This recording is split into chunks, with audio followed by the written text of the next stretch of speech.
Godwin John ministries வழங்கும் தினம் ஒரு சத்திய வார்த்தை.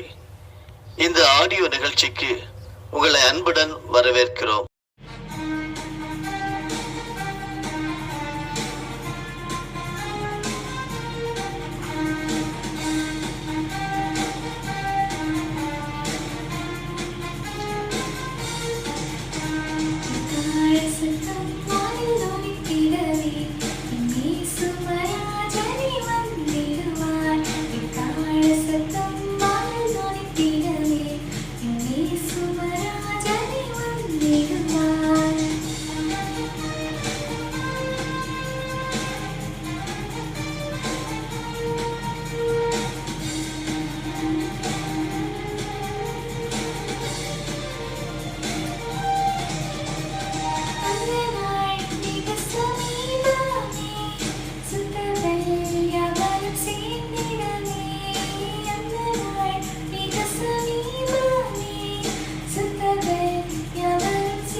அன்பானவர்களே, பரிசுத்தமும் ஜீவனும் உள்ளவராகிய இயேசு கிறிஸ்துவின் தெய்வீக நாமத்தினாலே உங்களை வாழ்த்துகிறேன், வரவேற்கிறேன்.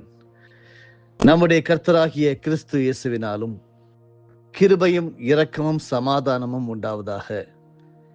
வேற்றுமையான உபதேசங்களை போதியாதபடிக்கும் விசுவாசத்தினால் விளங்கும் தெய்வீக பக்தி விருத்திக்கு ஏதுவாயிராமல் தர்க்கங்களுக்கு ஏதுவாயிருக்கிற கட்டுக்கதைகளையும் முடிவில்லாத வம்ச வரலாறுகளையும் கவனியாதபடிக்கும் நீங்கள் சிலருக்கு கட்டளையிடுங்கள்.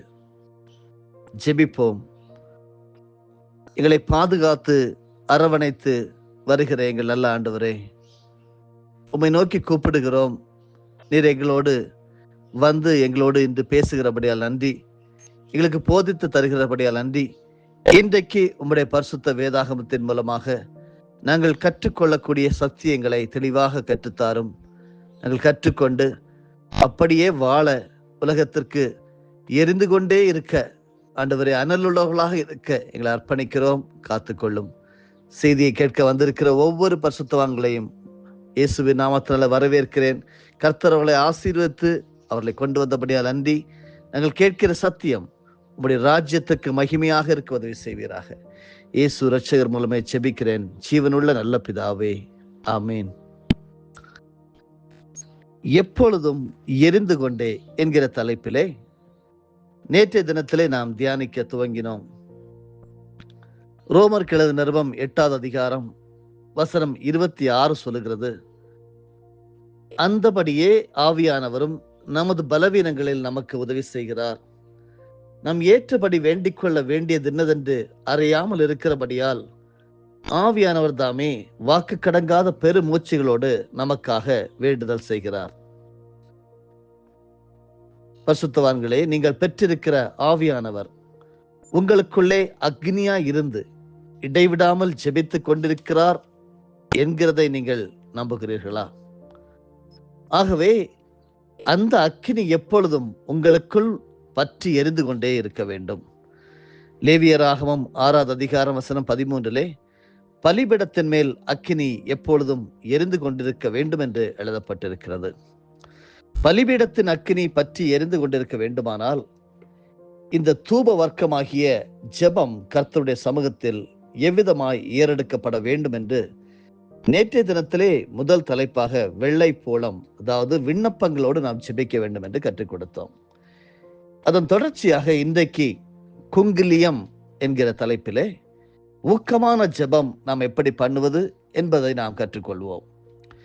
குங்குலியம் என்பது சமுத்திரத்தின் பாறையில் காணப்படும் கடினமான தோடுடைய ஒரு வகை சிப்பியாகும். அந்த தோட்டை எடுத்து பொடியாக்கி தூப வர்க்கத்தோடு சேர்க்கிறார்கள்.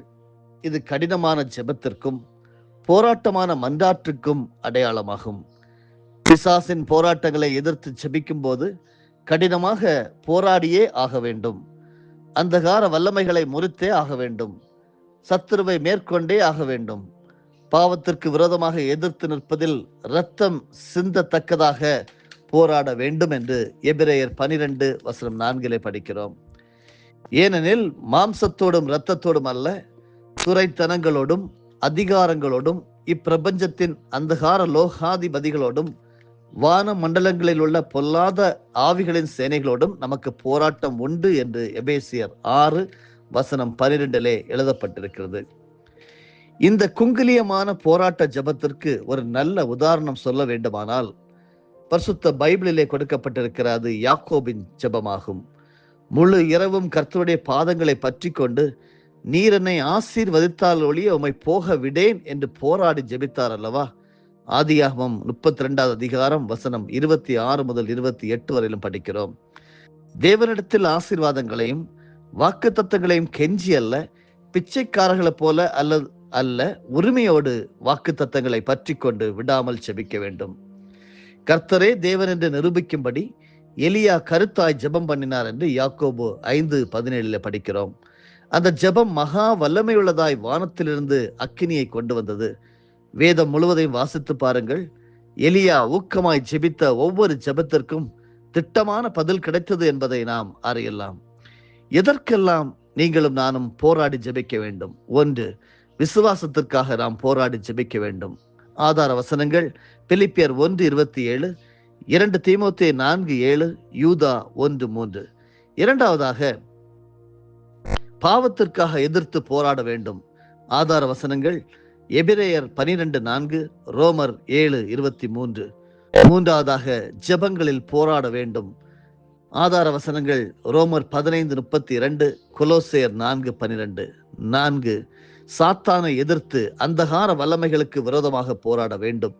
ஆதார வசனம் எபேசியர் 6:12. ஐந்தாவதாக பரலோக ராஜ்யத்திற்காக பலவந்தம் பண்ணி போராட வேண்டும். ஆதார வசனம் மத்தேயு 11:12. வேதாகமத்திலே நேபுகாத் நேச்சார் கண்ட சொப்பனத்திற்கு அர்த்தம் சொல்லாவிட்டால் பாபிலோனில் உள்ள ஞானிகள் கொலை செய்யப்படுவார்கள் என்ற கட்டளையை தானியேல் என்கிற அந்த வாலிபர் அறிந்தபோது எவ்வளவாய் கர்த்தரிடத்தில் போராடி ஜெபித்திருப்பார். அது வாழ்வா சாவா என்கிற போராட்டம். அந்த ஊக்கமான ஜெபத்திற்கு உடனே கர்த்தர் பதில் கொடுத்தார். ராக்காலங்களிலே மறைபொருள் தானியேலுக்கு வெளிப்படுத்தப்பட்டது என்று தானியேல் 2:19 படிக்கிறோம். ஒரு பக்தர் சொன்னார், கடினமான சூழ்நிலைகளில் தேவனுடைய பிள்ளைகள் கடினமாக ஜெபிக்க வேண்டும். அந்தகார வல்லமைகள் நெருங்குகிறதே என்று சோர்ந்து போய் விடக்கூடாது. கடினமான ஊக்கமான ஜெபம் எல்லா தடைகளையும் விடைத்து திறந்த வாசலை கொண்டு வருகிறது என்றார். ஜெபிக்க கூடாது என்ற சட்டத்தை தரியு ராஜா கொண்டு வந்த போது தானியேல் பயப்படவில்லை. வழக்கத்தின்படியே 3 வேளையிலும் தன் பலகணிகளை எருசலேமுக்கு நேராக திறந்து வைத்து போராடி ஜெபித்தார் என்று தானியேல் 6:10 படிக்கிறோம். ராஜாவின் சட்டத்தை குறித்தோ சிங்க கெபிலே போடப்படுவதை குறித்தோ கொஞ்சமும் பயப்படவில்லை. ஆகவே கர்த்தர் அற்புதம் செய்து சிங்கங்களின் வாய்க்கு தானியேலை தப்புவித்தார். ஸ்காட்லாந்தை எனக்கு தாரும், அதற்கு ஈடாக என் ஜீவனை வேண்டுமானாலும் எடுத்துக்கொள்ளும் என்று கதறி போராடி ஜெபித்தார் ஜான் நாக்ஸ். அவரை கொல்வதற்காக அந்த தேசத்து ராணி மிகவும் முயற்சித்தார்கள். அதை குறித்து ஜான் நாக்ஸ் என்ற பக்தனிடத்தில் கேட்டபோது அவர் சொன்னார், நான் ராஜாதி ராஜாவுக்கு முன்பாக நிற்கிறவன். உலக பிரகாரமான ராணிகளுக்கெல்லாம் நான் பயப்பட்டு கொண்டிருக்க போவதில்லை. என்னுடைய ஊக்கமான ஜெபம் ராஜாக்களை மாற்றும், சிங்காசனங்களை உருட்டி தள்ளும் என்று பதில் சொன்னார். அப்படியே இங்கிலாந்து அரசியால் அவரை ஒன்றும் செய்ய முடியவில்லை. ஒரு மனிதனுடைய வளர்ச்சியிலே குழந்தை பருவத்தை தாண்டி சிறுவன் என்று அழைக்கப்படுகிற பருவம் வருகிறது. அவன் பெற்றோரிடம் கேட்கும் போது அழுது கேட்பதில்லை, உரிமையோடு கேட்டு பெற்றுக் கொள்கிறான். நம் கர்த்தரும் கூட நமக்கு புத்திர சுவிகாரத்தையும் உரிமையையும் தந்திருக்கிறாரே. அடுத்ததாக அருமையானவர்களே, இந்த தூப வர்க்கமாகிய ஜெபம் கர்த்தருடைய சமூகத்தில் எவ்விதமாய் ஏறெடுக்கப்பட வேண்டும் என்றால் வேண்டுதலின் ஜெபமாக. அல்பான் பிசின். அல்பான் பிசின் என்பது ஒரு மரத்திலிருந்து கிடைக்கக்கூடிய ஒரு வகை பிசின். இந்த அல்பான் பிசினுக்கு வாசனை இல்லை என்றாலும் தூப வர்க்கத்தோடு சேர்க்கப்படுகிறது. காரணம், இது மற்ற பொருட்களை ஒன்றாய் இணைத்து அவைகளை கெட்டு போகாமல் பாதுகாக்கிறது. இந்த அல்பான் பிசின் இருக்கும்போது ஈயோ எறும்போ அல்லது எந்த வண்டினங்களோ தூப வர்க்கத்தை அணுகுவதில்லை. அல்பான் பிசின் கிருமி நாசினியாக பயன்படுகிறது. இது தூப வர்க்கத்தில் உள்ள 3வது பொருளாகும். இந்த அல்பான் பிசின் வேண்டுதலுக்கும் மன்றாட்டுக்கும் ஒருவருக்கொருவர் பரிந்து பேசுவதற்கும் அடையாளமாகும். நாம் நமக்காக மட்டுமே சுயநலமாய் ஜெபித்துக் கொண்டிராமல் மற்றவர்களுக்காக பரிந்து பேச வேண்டியது அவசியம். இதற்கு ஒரு நல்ல உதாரணம் சொல்ல வேண்டுமானால் யோபுவின் வேண்டுதலை சொல்லலாம். யோபு தன் சிநேகிதனுக்காக வேண்டுதல் செய்த போது கர்த்தர் அவன் சிறையிருப்பை மாற்றினார் என்று யோபு 42:10 படிக்கிறோம். கிறிஸ்தவ மார்க்கத்திலே கிறிஸ்து தலையாக இருக்கிறார். நாம் எல்லாரும் அவயவங்களாக இருக்கிறோம். ஒரு அவயவம் பாடுபடும் போது மற்ற அவயவங்களும் அந்த பாடுகளில் பங்கு பெறுகிறது. ஆகவே ஒருவருடைய பாரத்தை ஒருவர் சுமந்து தொய்ந்து போன தேவ பிள்ளைகளை தூக்கிவிட வேண்டியது அவசியம். அப்படி நாம் மற்றவர்களுக்காக வேண்டுதல் செய்யும் போது முதல் ஆசீர்வாதம் நமக்கு தான். நம்முடைய சிறையிருப்பை கர்த்தர் மாற்றுவார். ஊரார் பிள்ளையை ஊட்டி வளர்த்தால் தன் பிள்ளை தானே வளரும் என்பது பழமொழி அல்லவா? வேதாகமத்திலே ஒருமுறை பேதுருவுக்கு விரோதமாக சாத்தான் தேவ சமூகத்தில் வந்து நின்று பேதுருவை சுழலிலே போட்டு புடைப்பது போல புடைப்பதற்கு அனுமதி கேட்டுக்கொண்டான். ஆனால் இயேசு கிறிஸ்துவோ பேதுருவுடைய விசுவாசம் ஒளிந்து போகாதபடி அவனுக்காக ஜெபித்தார் என்று லூக்கா 22:31-32 படிக்கிறோம்.